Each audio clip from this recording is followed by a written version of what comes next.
Choice point. We are at a choice point. We're always at a choice point.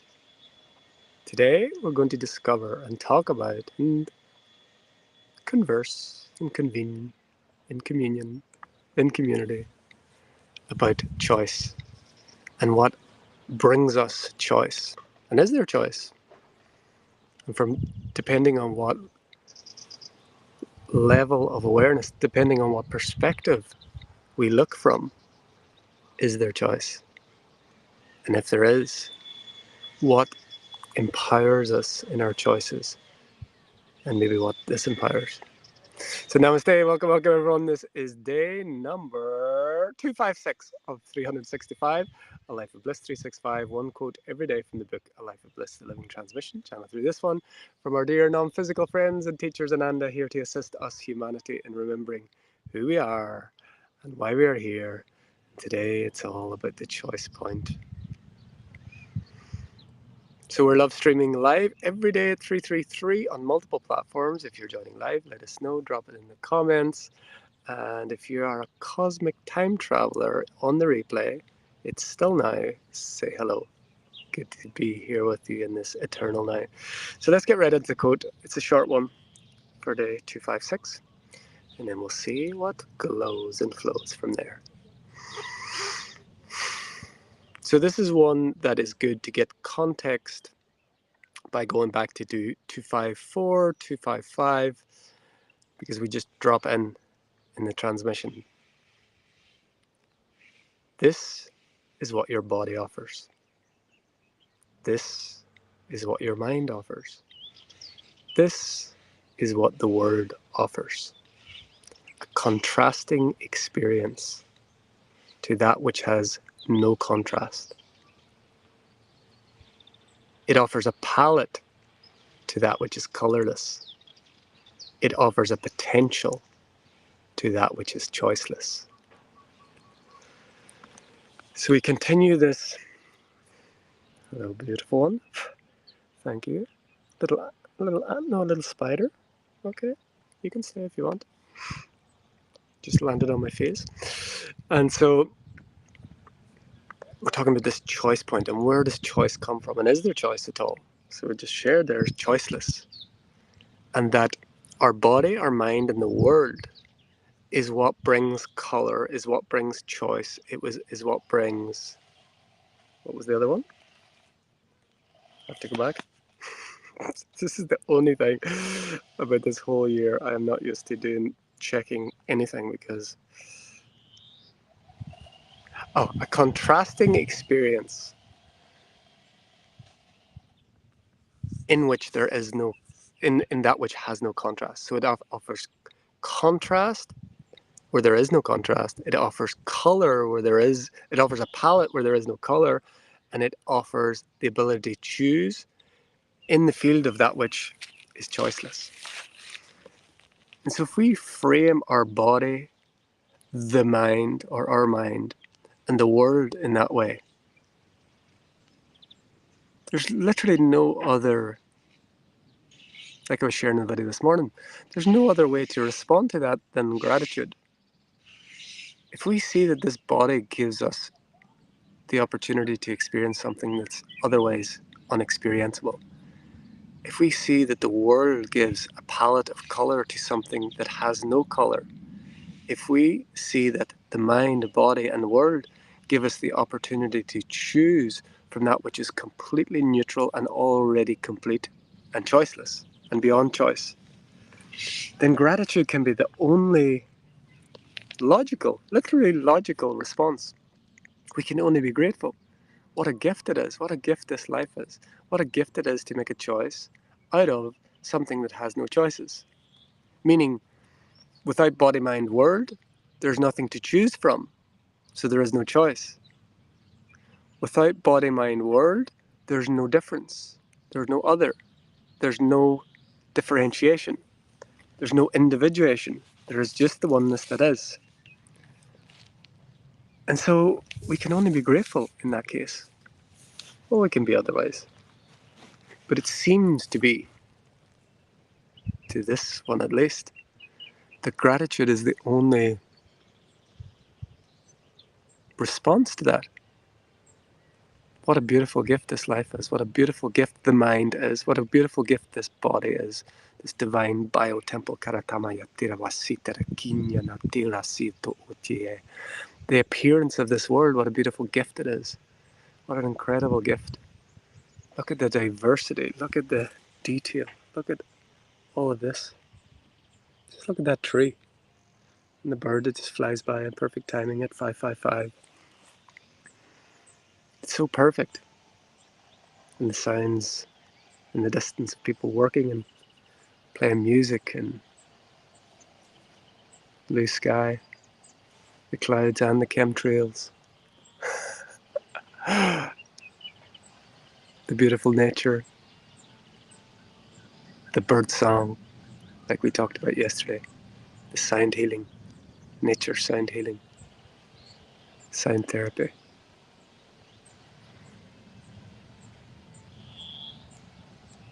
I don't know if you're picking up that music, probably not. There's some sort of interesting music coming in the background, coming from the direction of our tiny home on wheels. I don't know. Maybe Elise and Angelo is doing something there.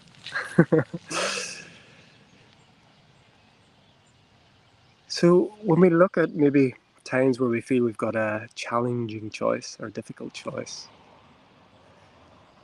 if we see that any choice at all is a gift that is given us by the very appearance of body, mind, world, we can begin to see those challenging choices, or we can begin to see the seeming lack of choice. That's another one. When we feel contained, when we feel like there's no good choice or there's no choice at all, we can begin to reframe and see, wow, just getting a choice at all is an incredible gift. Again, we share a lot. The non-physical beings who are the authors of this material, they talk a lot about how they live vicariously through our experiences. Because they do not choose to take bodies, they have a vastly different experience of reality. And we're not saying better or worse, we're just saying different. But they see and they share a lot how incredible it is the way we get to experience life through this body, through emotion, through feeling, through sensuality, all the seven senses. 5 for most, 7 for all, but experienced as 5 for most.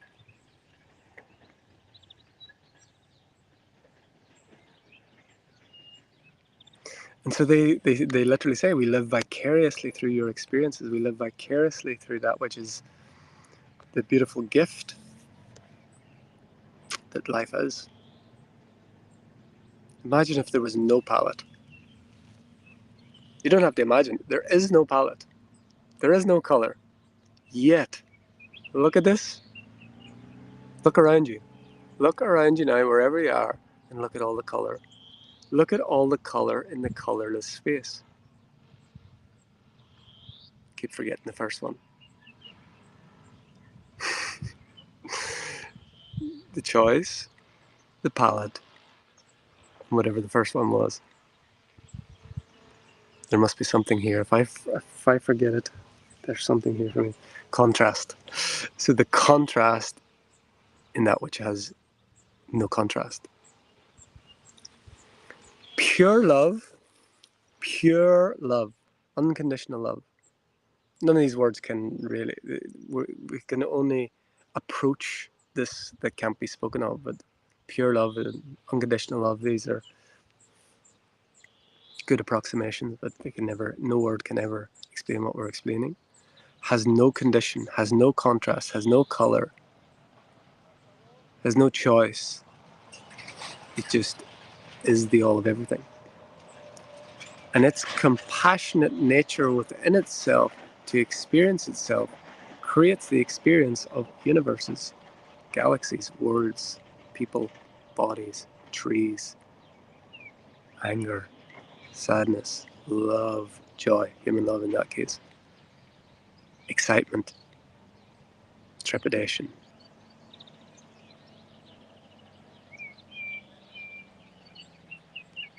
And a being that doesn't have my body, my mind, my world, experiences that in a very different way.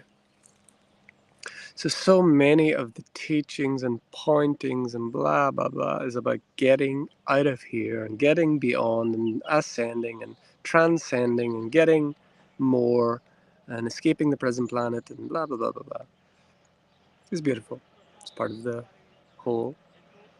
But just this one's tendency and the guidance that is received from these non-physical aspects of ourselves is that this very experience is by choice. Everything that we experience is by choice. Not conscious mostly. But the fact that you're listening to this video, the fact that there is a body appearing here and a world appearing around you, and there's a mind that you can contemplate, sometimes fight with, and sometimes love, sometimes be frustrated with, and sometimes be completely baffled by,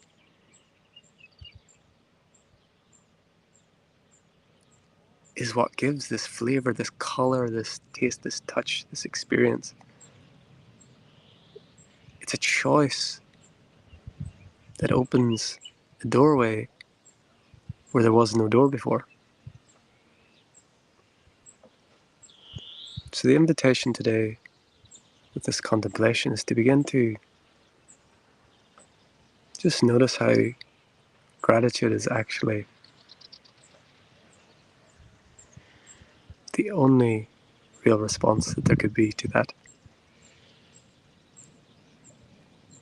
If you really go within and just really look at it and feel, how could there be anything but gratitude? Of course, when challenges come, when there's darkness, when you have the dark nights of the soul, or as my dear friend Mus Murray, this soul sickness in one of his books, yes, it can be a challenge to feel the gratitude in those moments. Yes, it can be a challenge to get there, but don't be in a rush to get there. Not talking about gratitude as a practice. Gratitude is not a practice. You hear gratitude practice. I probably shared it as well. That's also a misnomer.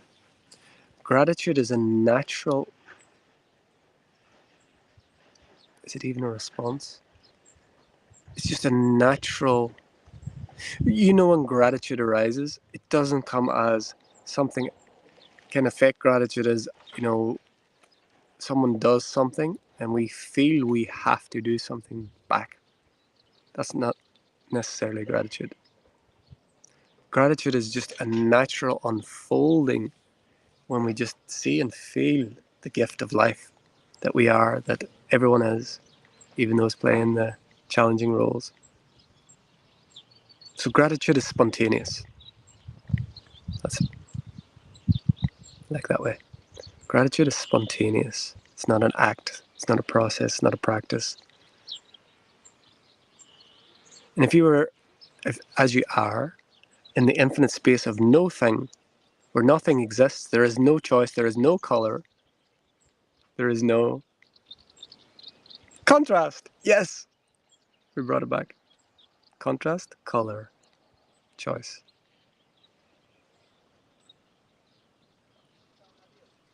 When you're that empty space beyond emptiness, there's no experience. There's no duality. There's nothing. There's no thing. And from that no thing, the everything is dreamed into being. And this is you, mind, body, word. Worlds, galaxies, universes, all of creation. And that dream within itself, as self, offers all of this. I mean, just look at this.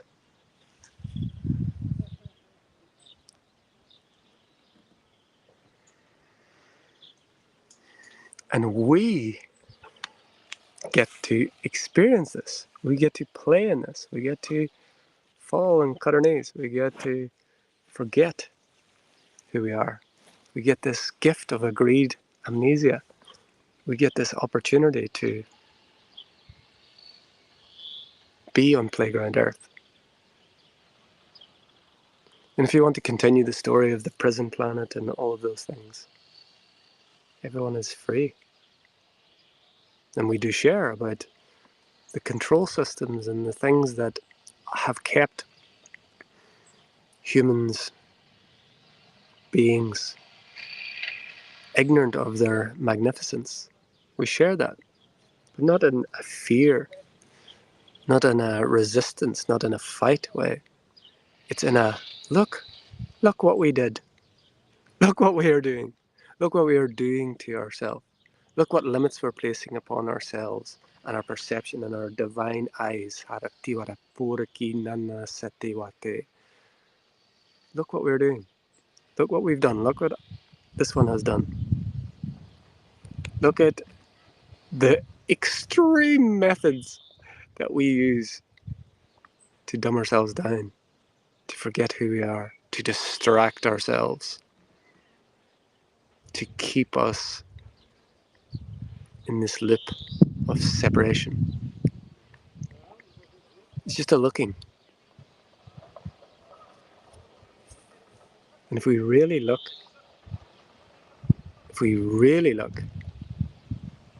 everything we look at disappears.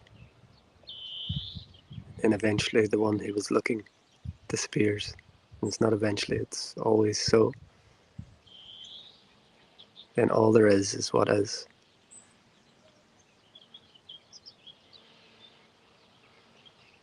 And then the one who was looking can come back again and get to play in a whole different way.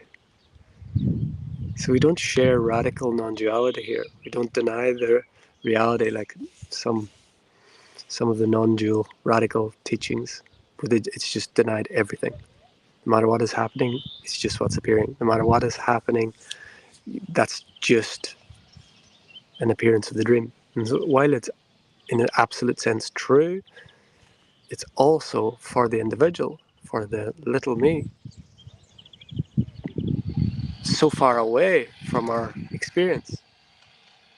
So if we allow ourselves to be dancing in this paradox, to know we are the all of everything, which is a no thing, appearing as a something, and we get to play out this magnificent gift of life through a body, through a mind, and through a word that offers infinite potential.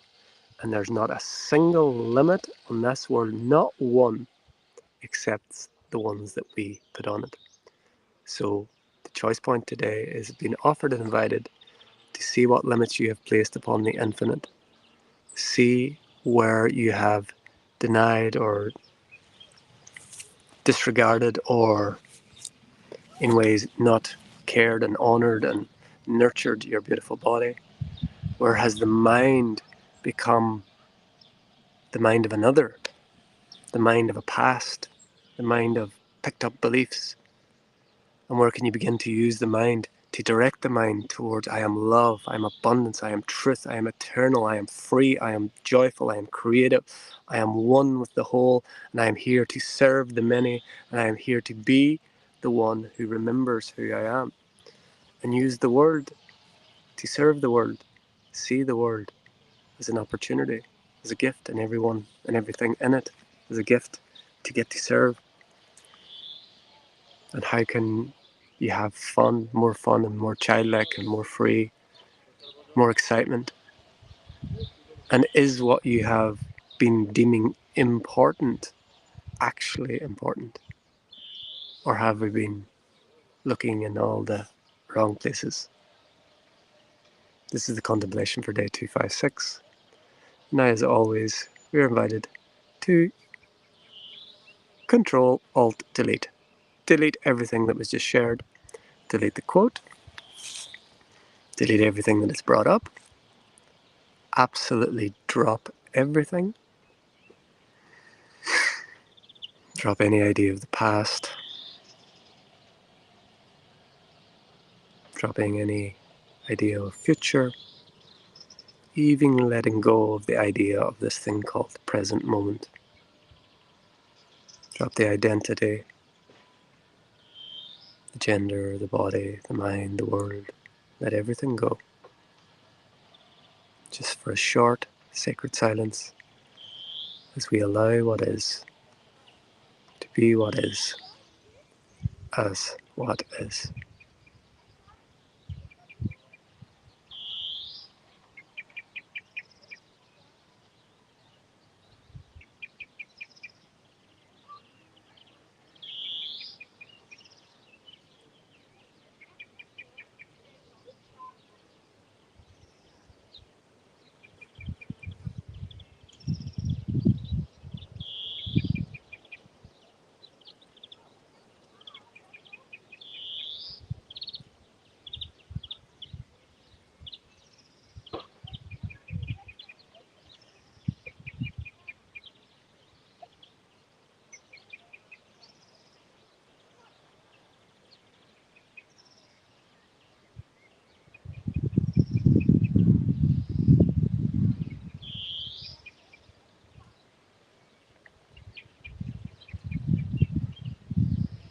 Thank you, God. Thank you, Gaia Field.